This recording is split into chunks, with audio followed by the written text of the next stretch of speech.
것이 그리 만만한 것도 아닙니다.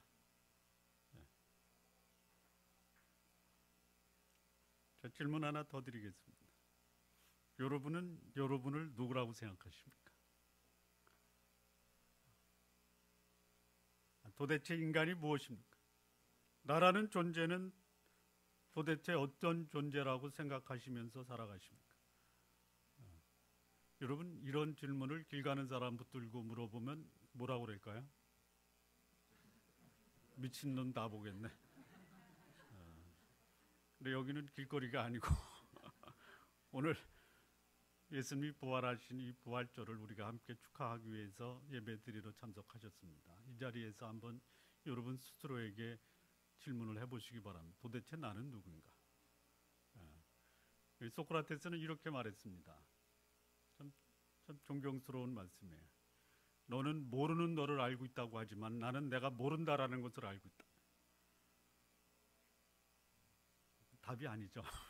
모른다라는 것을 알고 있는 것은 참 좋은 대답인데, 그래서 그것이 모른다라는 자기의 존재에 대한 해답이 될 수는 없어요. 자, 적어도 우리가 이성입니다. 이거는 이성적으로 얘기하는 겁니다. 이성으로 알아낸 인간이란 존재는 어떤 존재인가? 이성을 생각해 보니까 공감이 되는 인간이 있습니다. 첫째, 인간은 정신적인 존재다라는 것입니다.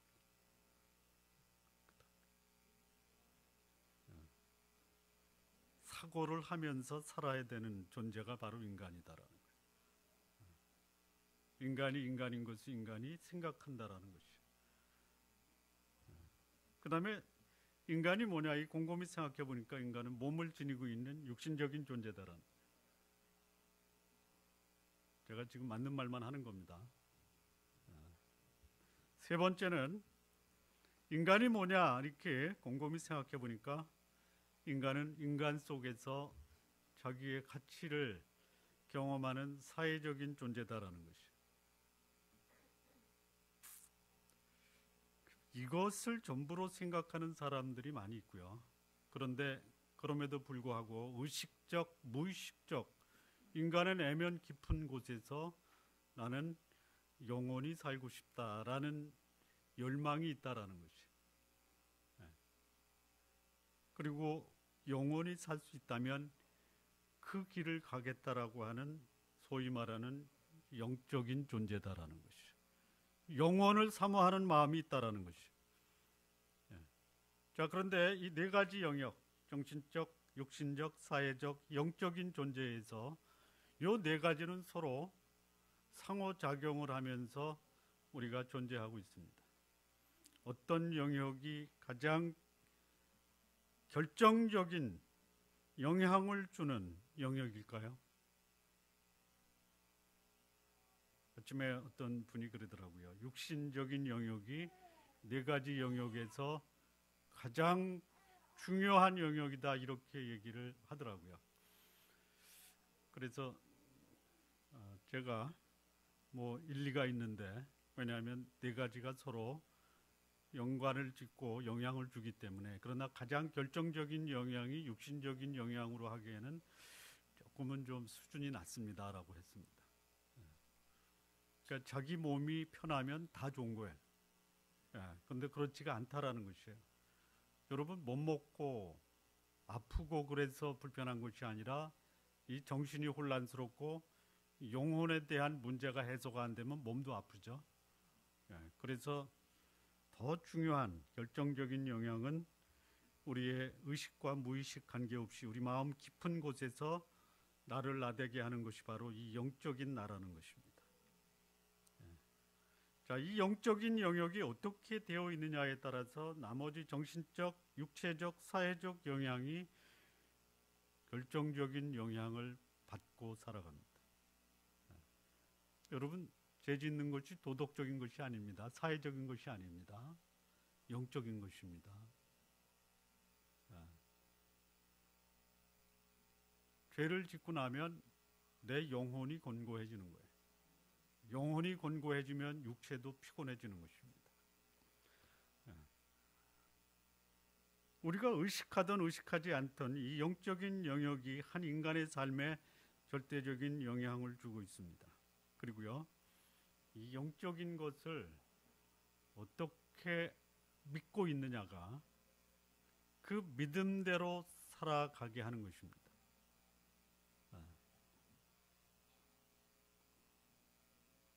자, 하나님이 안 계시다 라고 하는 분은 무엇을 믿고 살아간다라고 생각하십니까?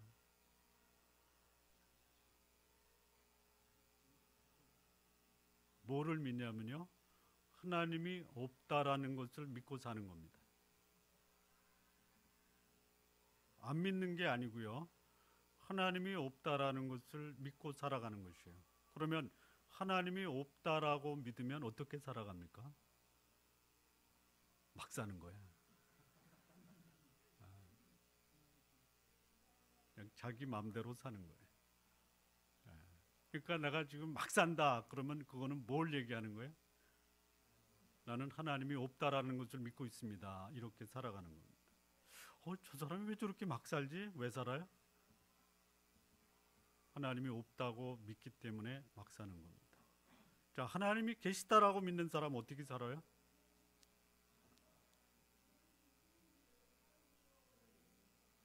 하나님을 믿는 것처럼 살아가는 것이에요. 믿음대로 되는 것입니다. 그런데 그 믿음이 근거가 있어야 돼요. 자, 하나님이 없다라는 근거가 어디서 나왔어요? 눈에, 누구 눈에? 그렇죠. 우리라고 하지 마십시오. 나라고 하세요. 나라고 하세요. 안 보이는 것은 믿을 수 없다. 그것처럼 자기 영혼을 기만하고 속이는 것이 없습니다. 우리 인간은 본능적으로 영혼을 사모하는 마음을 갖고 그 영혼을 찾아가면서 살아가고 있는 존재다라고 성경은 말합니다. 하나님이 모든 것을 지으시되 때를 따라 아름답게 하셨고 또 사람에게 영혼을 사모하는 마음을 주셨다.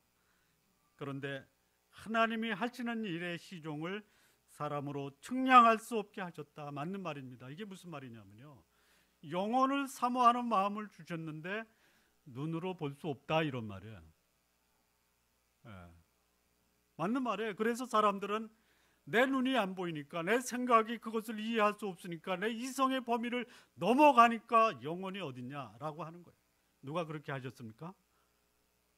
누가? 하나님이 그렇게 하셨어요. 하나님이 하셨는데 여러분의 이성으로 하나님을 찾으려고 해보세요. 안 되는 거예요. 그런데 하나님이 사람으로 측량하게 할 수 없는 그 영혼을 우리에게 사모하는 마음을 주셨고, 사모하는 마음을 가능하게 하신 분이 하나님이다라는 것이.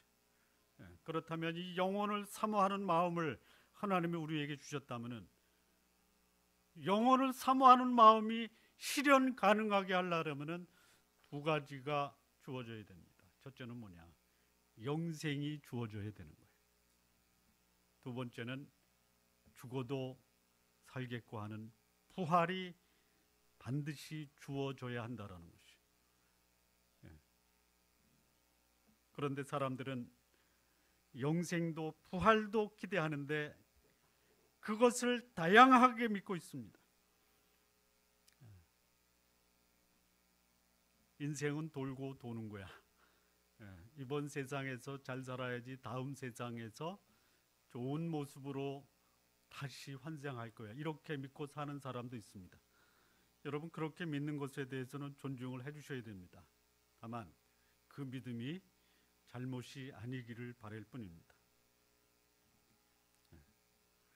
하나님이 없다고 믿는 사람들, 하나님이 없다고 믿지만 실상은 믿고 있는 것이 있어요. 뭐냐? 하나님이 없다라는 것을 믿는 것이 그냥 그렇게 믿는 것이 아니라 하나님에게서 우리 신뢰의 대상을 다른 곳으로 옮기는 것입니다. 그것이 자기 자신이 될 수 있어요. 어떤 분이 그러더라고요. 저는 두 하나님을 섬기고 있습니다. 하나는 하늘에 계신 하나님 아버지와 또 하나는 우리 교회 원로 목사님을 하나님으로 모시고 있습니다. 어떻게 해야 돼요? 그러고 봤더니요, 그분의 말에는 하나님께 기도하면 안 들어줘도 담임 목사님께 기도하면 들어주신다라는 것으로 들리더라고요. 그렇게 믿고 있는 것이에요. 아니, 그분을 우리가 탓할 필요가 없어요. 우리도 그렇게 믿고 있거든요. 여러분, 돈이 필요할 때 돈 주는 사람을 믿습니까? 하나님을 믿습니까? 여러분, 건강이 나빠졌을 때 의사를 믿습니까? 하나님을 믿습니까? 우리도 그렇게 믿고 있는 거예요. 우리의 하나님이 하늘에 계신 하나님도 있고 또 내 마음속에 모셔놓고 사는 하나님이 또 있어요. 또.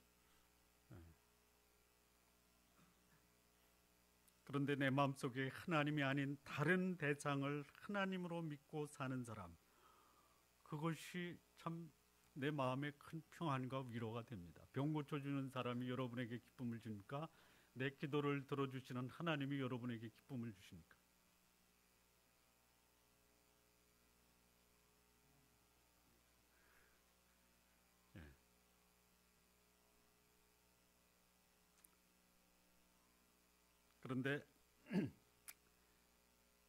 그런데 내가 믿고 있는 또 다른 하나님이 나에게 기쁨과 소망을 줄 거라고 생각하지만요, 실상은 소망을 줄 수가 없습니다. 일시적인 그 목마름에 대한 해답은 돼도 영혼을 사모하는 영혼의 문제에 대해서는 결코 해답을 줄 수 없이 소망 없이 살다가 허무하게 생을 마치는 일에 아무런 도움이 될 수 없다라는 것이.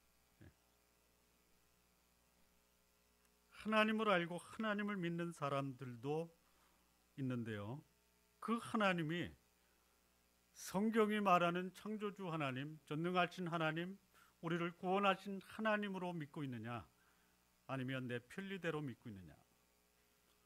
우리의 신앙은 하나님을 믿고 있다고 하지만 여기 계신 예배드리시는 한 사람 한 사람, 각 사람 공통점도 있지만 다른 점도 많이 있을 거예요.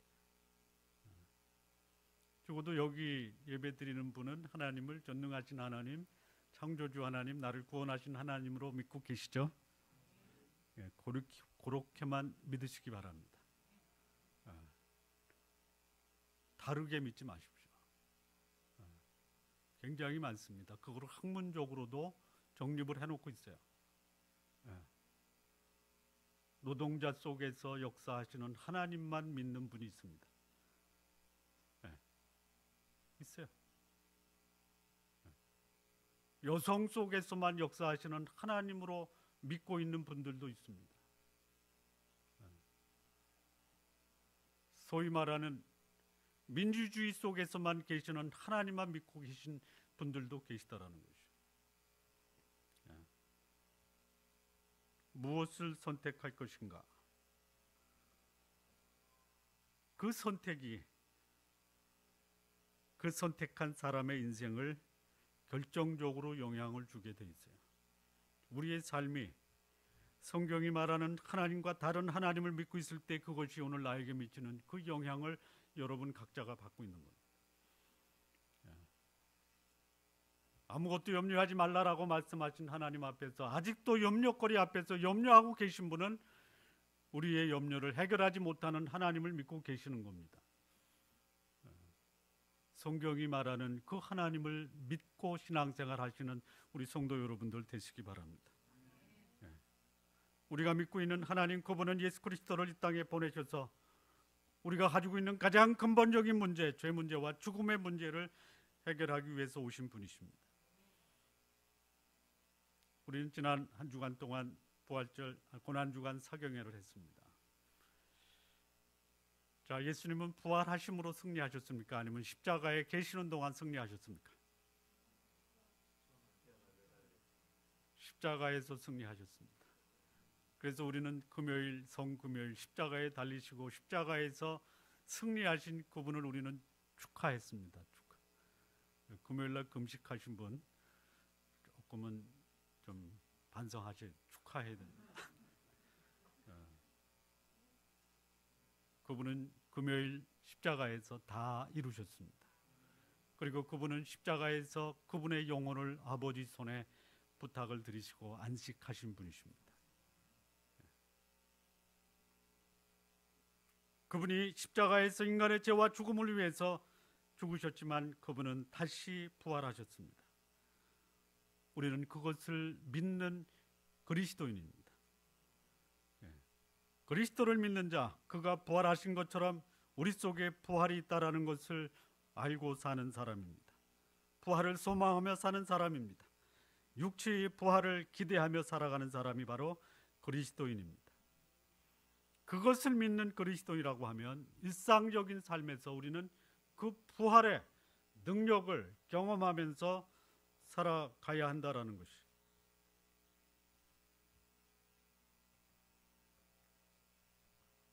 그 경지까지 이르시기 바랍니다. 그거 쉽지가 않습니다.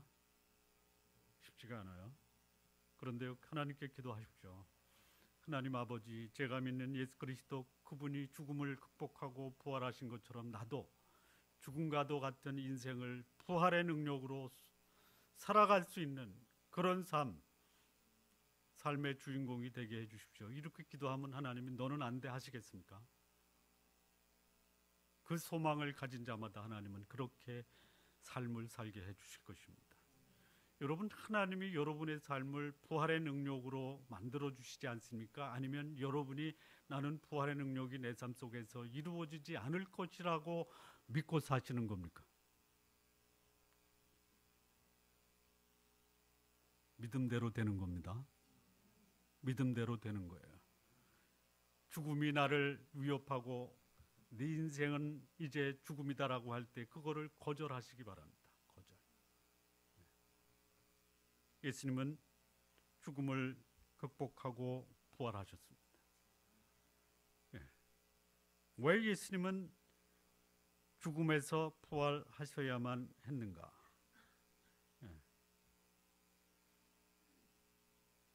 예수님이 부활하신 근거를 말씀드리는 것보다는 왜 그분이 부활하셔야 하는가를 말씀드리겠습니다. 예수님이 부활하신 근거는 말씀을 드렸습니다. 언제 말씀드렸냐면 작년에 말씀드렸습니다. 그래서 올해는 왜 그분은 부활하셔야 하는가에 대한 말씀을 드리겠습니다. 자, 첫 번째입니다. 우리가 읽은 본문에 보면요, 15장 4절인데요. 장사 지낸 바 되었다가 성경대로 사흘 만에 다시 살아나서. 다른 말씀을 하나 더 보면요, 로마서 1장 3절 말씀인데요. 이 아들로 말하면 육신으로는 다윗의 혈통에서 나셨고 성결의 영으로는 죽은 가운데서 부활하여 능력으로 하나님의 아들로 인정되셨으니 곧 우리 주 예수 그리스도시니라. 자, 왜 예수님은 부활하셔야만 했느냐? 그분이 하나님의 아들로 인정받으시려면 반드시 부활하셔야 됩니다. 예수님이 참으로 하나님의 아들이심을 인정하지 않을 수 없는 사건이 뭐냐? 예수님이 부활하셨다라는 겁니다. 그래야지만이 그분은 하나님이신 것입니다. 예수님이 부활하지 않으셨다면 그분은 하나님이 아니시고 또 그를 믿어야 될, 그를 하나님의 아들로 믿어야 될 아무런 이유가 없다라는 것이. 예수 그리스도는 부활하셔야지만 하나님의 아들로 인정받을 수가 있습니다. 여러분이 예수님을 하나님의 아들로 믿지 못하는 이유는 예수님의 부활을 믿지 않기 때문입니다. 자, 두 번째입니다. 왜 예수님은 다시 살아나셔야만 했느냐? 15장 14절과 15절 말씀 보면요, 그리스도께서 만일 다시 살지 못하셨으면 우리의 전파하는 것도 헛것이요 너희 믿음도 헛것이며 또 우리가 하나님의 거짓 증인으로 발견되리니 우리가 하나님이 그리스도를 다시 살리셨다고 증거하였습니다. 만일 죽은 자가 다시 사는 것이 없으면 하나님이 그리스도를 다시 살리시지 아니하셨으리라. 왜 예수님은 부활하셔야만 했느냐? 죽음에서 다시 살아나셔야 됐느냐? 예수님을 믿고 따르는 자들이 그 따르는 예수 그리스도가 따를 만한 자다라는 것을 확실하게 보여주시기 위해서 반드시 부활하셔야 합니다. 여러분들이 따르는 리더가 있죠. 왜 따라요? 따를 만한 이유가 있잖아요. 근거가 있잖아요. 송구스럽지만 저는 따르지 마십시오. 따르지 마십시오. 아멘 하십시오. 제가 따르는 예수 그리스도는 따르시기 바랍니다. 누구는 봉급을 주기 때문에 따릅니다. 누구는 자리를 주기 때문에 따라요. 누구는 병을 고쳐주기 위해 따릅니다. 따를 만한 이유가 있는 거예요. 그런데 우리는 그분이 우리에게 영생과 부활을 주시기 때문에 따르는 것이에요. 만약에 그분이 우리에게 영생과 부활을 주시지 않는다면 따를 만한 아무런 이유가 없는 것이에요. 자, 여기 이제 15장 15절 말씀을 다시 좀 각색을 하겠습니다. 15장 15절 후반절. 만일 죽는 자가 다시 사는 것이 없으면 하나님이 그리스도를 다시 살리지 아니하셨으리라. 이 말이 조금 좀 순서를 좀 바꾸고 싶은 마음입니다. 바꾸면 안 되죠. 바꾸고 싶은 마음에 어떻게 바꾸냐면, 만일 그리스도가 죽은 자 가운데서 다시 사는 것이 없었다면 하나님이 죽은 자를 다시 살리시지 아니하셨을 것이다라는 거예요. 이거는 거꾸로 됐죠. 죽은 자가 다시 사는 것이 없으면 하나님이 그리스도를 다시 살리시지 아니하셨으리라. 이렇게 돼 있죠. 이게 뒤집어져야 될 것 같아요. 하나님이 그리스도를 다시 살리시지 않으셨으면 죽은 자가 다시 사는 일이 없다라는 것이죠. 그러면 우리가 예수님을 믿고 따라야 될 아무런 이유가 없어요. 오히려 예수님을 따르는, 여기 예수님 믿고 따른다라는 여러분의 삶이 무의미하고 또 헛된 것이에요. 예수님을 따르고 그를 믿는 자들의 삶에 가치와 보람과 의미와 영생을 주기 위해서라도 예수님은 반드시 부활하셔야만 했던 것이, 흔들리지 않는 견고한 신앙생활의 근거가 뭐냐? 예수님이 죽음을 극복하고 부활하셨다라는 것이. 어쩌면 내 삶이 흔들리고 넘어지고 무력한 이유는 예수님이 부활하시지 않았기 때문이 아니라 예수님이 부활하신 것에 대한 확신이 부족하거나 아니면 믿어지지 않아서 그런 거예요. 똑같은 부활의 사건을 가지고 어떤 사람은 믿고 어떤 사람은 안 믿어요. 그런데 믿는 사람은 믿은 대로 그의 삶이 죽음과 같은 그런 환경 속에서도 생명력을 가지고 살아나는 사람이 있는 반면에 삶의 모든 것을 다 갖추고 있음에도 불구하고 이 부활을 믿지 못하고 죽음은 끝이다라고 허무하게 인생을 마치는 사람도 있다라는 거예요. 세 번째입니다. 왜 예수님은 다시 부활하셔야만 했느냐라는 것이 16절 말씀인데요. 15절의 말씀이 반복됩니다. 만일 죽은 자가 다시 사는 것이 없으면 그리스도도 다시 사신 것이 없을 터이요. 그러니까 그리스도가 다시 살지 못했다면 죽은 자들도 똑같다라는 것이에요. 다시 말하면 예수님 믿는 자에게 부활의 소망을 갖게 하시려고 예수님은 반드시 부활하셔야 한다라는 것이에요. 여러분, 인간에게 있어서 상당히 다양한 복음이 있습니다. 암 환자에게는 수술을 통해서 완치할 수 있다라고 하는 의사의 그 말씀이 복음이죠. 복음. 자, 돈 문제로 인해서 고통당하는 사람에게 돈 많은 사람이 내가 당신의 재정적인 문제 다 해결해 줄게, 이렇게 말하면 그 돈 많은 사람의 말이 복음이죠. 복음입니다. 그런데 사랑하는 사람이 죽었습니다. 사랑하는 사람이 죽었어요. 그 사람에게 복음은 뭡니까? 부활할 수 있다라는 거예요. 이게 복음입니다. 여러 가지 복음이 있어요. 완치가 있고요. 뭐 가난의 문제 해결할 수 있어요. 죽고 부활할 수 있어요. 이 세 가지 중에 하나를 선택한다면 뭘 선택하시겠습니까? 뭘 선택하시겠습니까? 부활을 선택하십시오. 여러분, 어떤 분이 자기 아내가 이제 암으로 상당히 그 삶이 어렵겠다라는 그런 그 말씀을 하면서 그냥 가슴이 메어지는 말을 하시더라고요.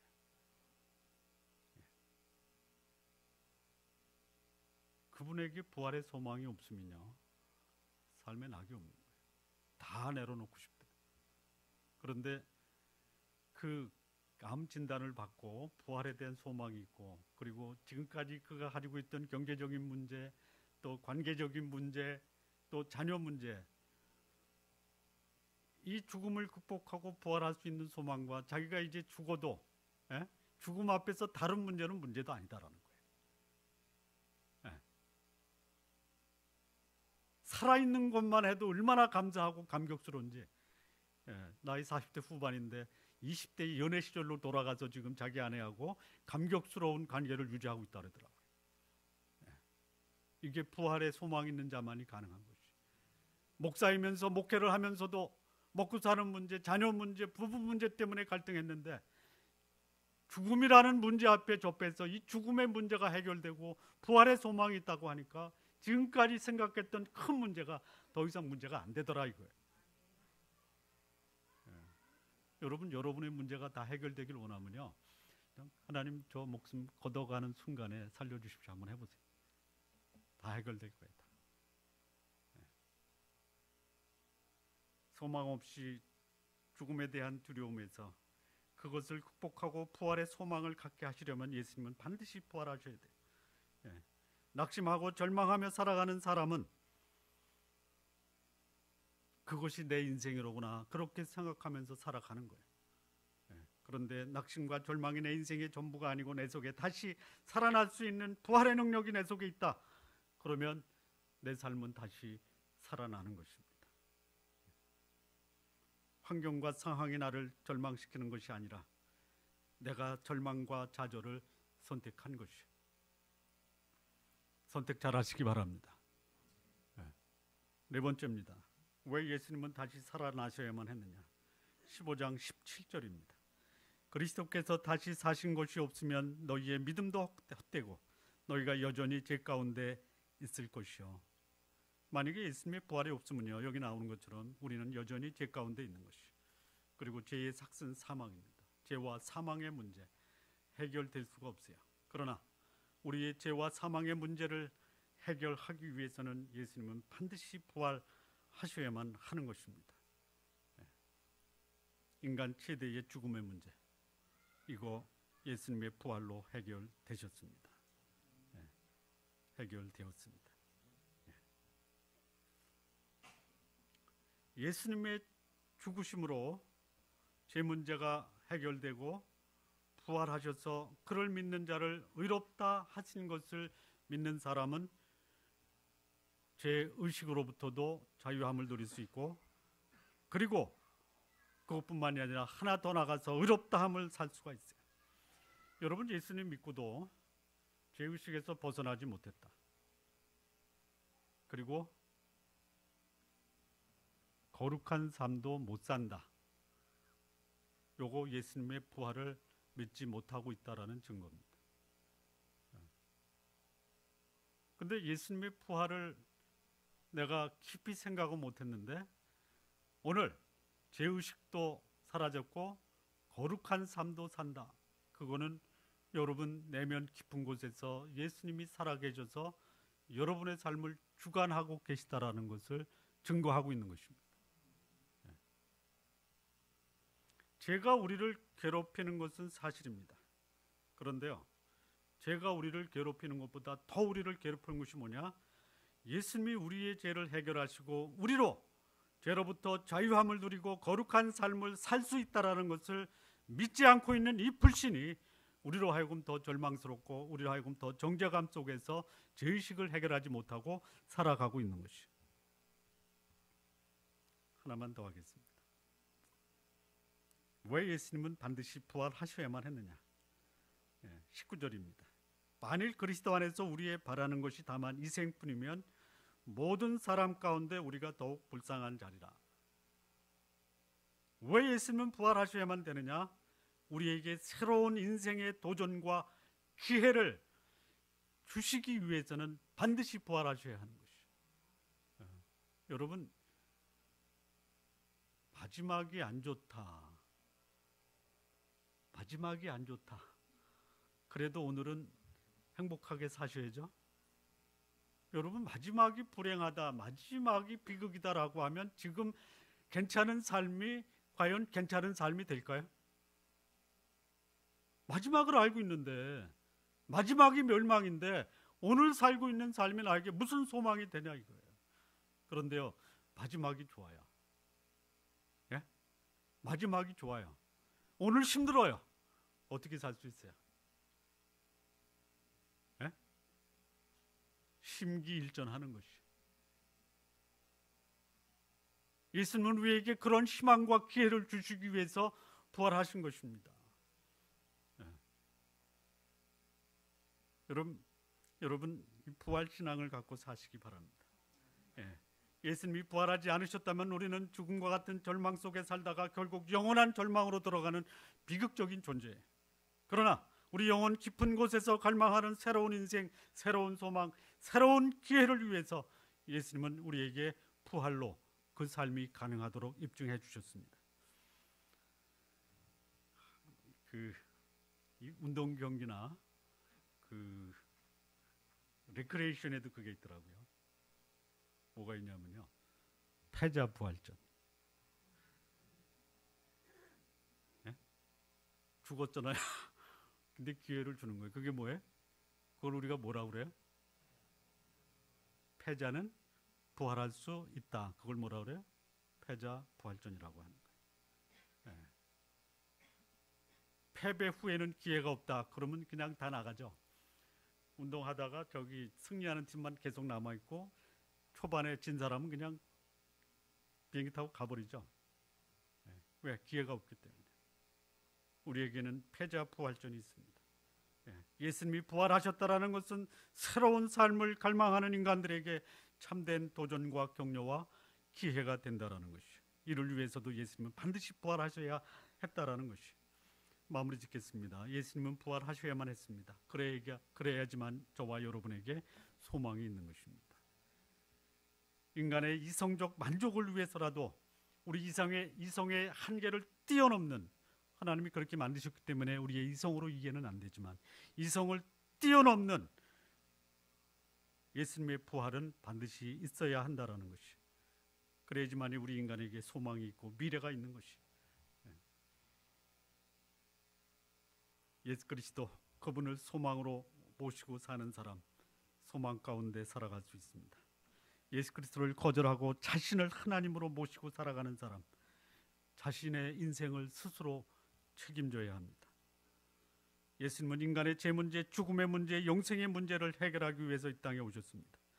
그를 믿는 자는 죄, 죽음, 영생의 문제에 대한 해답을 갖게 되고, 그를 거절하는 자, 그는 죄와 죽음, 영생에 대한 문제의 해답을 거절함으로 영원한 형벌과 절망 속에 살다가 인생을 그렇게 마감하게 되는 것입니다.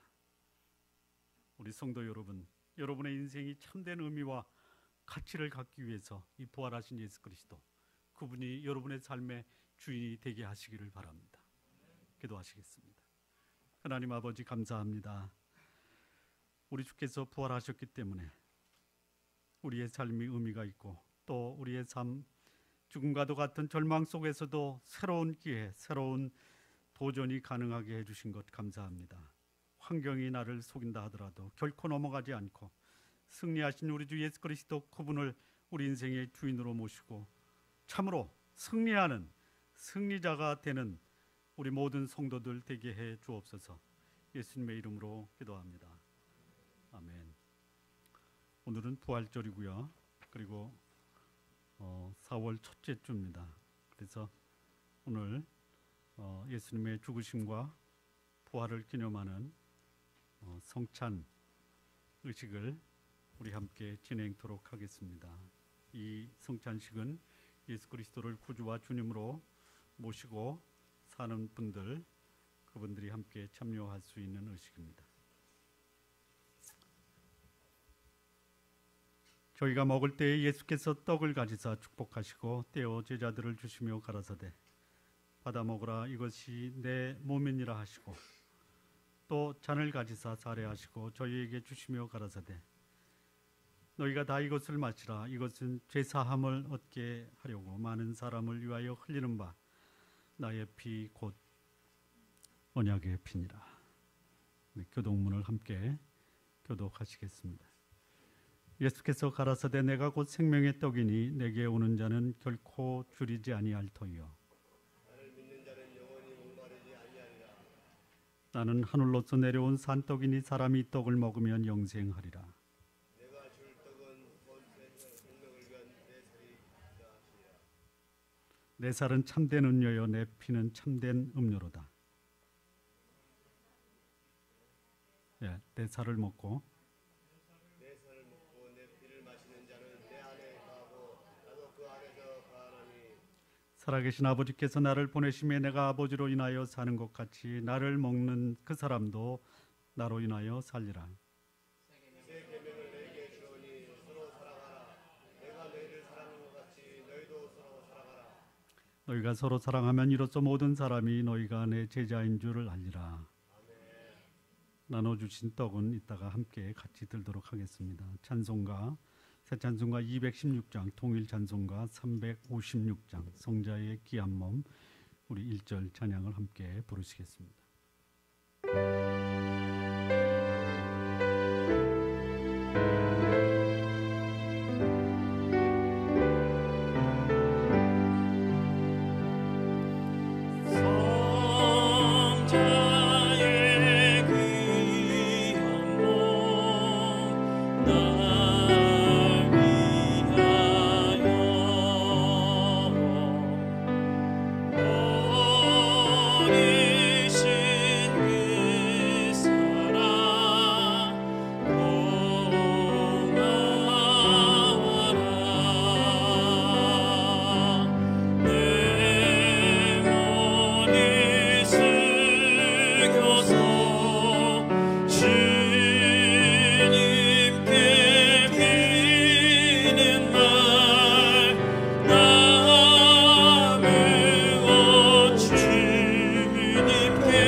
전한 것은 주께 받은 것이니 곧 주 예수께서 잡히시던 밤에 떡을 가리사 축사하시고 떼어 가라사대 이것은 너희를 위한 내 몸이니 이것을 행하여 나를 기념하라 하시고 하나님 아버지 친히 그 몸으로 우리 죄를 담당하시려고 십자가 지심을 진심으로 감사합니다.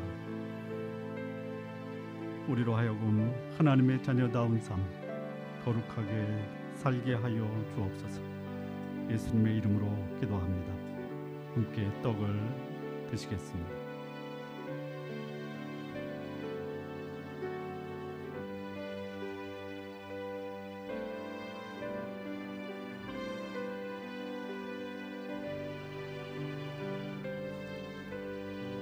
우리가 든 이 떡은 예수님께서 잡히시던 날 밤 떡을 가지시고 축사하시며 제자들에게 주셨습니다. 오늘 우리도 우리 주 예수 그리스도의 달리신 그 몸을 기념하며 이 떡을 나눕니다. 식후에 또한 이와 같이 잔을 가지시고 가라사대 이 잔은 내 피로 세운 새 언약이니 이것을 행하여 나를 기념하라 하셨으니 너희가 이 떡을 먹으며 이 잔을 마실 때마다 주의 죽으심을 오실 때까지 전하는 것이니라.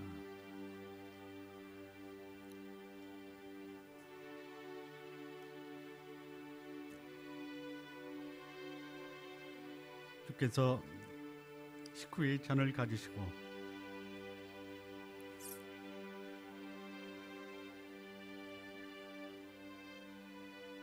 제자들에게 주시면서 이 잔은 자신의 피로 세우신 언약으로 이것을 행하여 마실 때마다 주님을 기념하라 하셨습니다.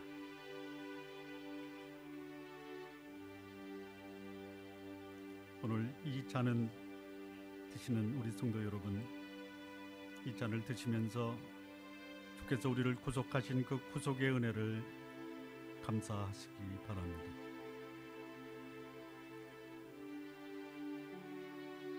나를 위해 흘리신 그 보혈로 제사함 받게 하고 사망에서 건져주신 주님의 은혜에 감사하시기 바랍니다. 하나님 아버지, 주께서 우리를 위해 흘리신 그 피로 제사함 받게 해주신 것 감사합니다. 주 앞에 거룩하고 의롭고 그리고 뜨겁게 사랑하며 살게 하여 주옵소서. 예수님의 이름으로 기도합니다. 아멘. 함께 잔을 드시겠습니다.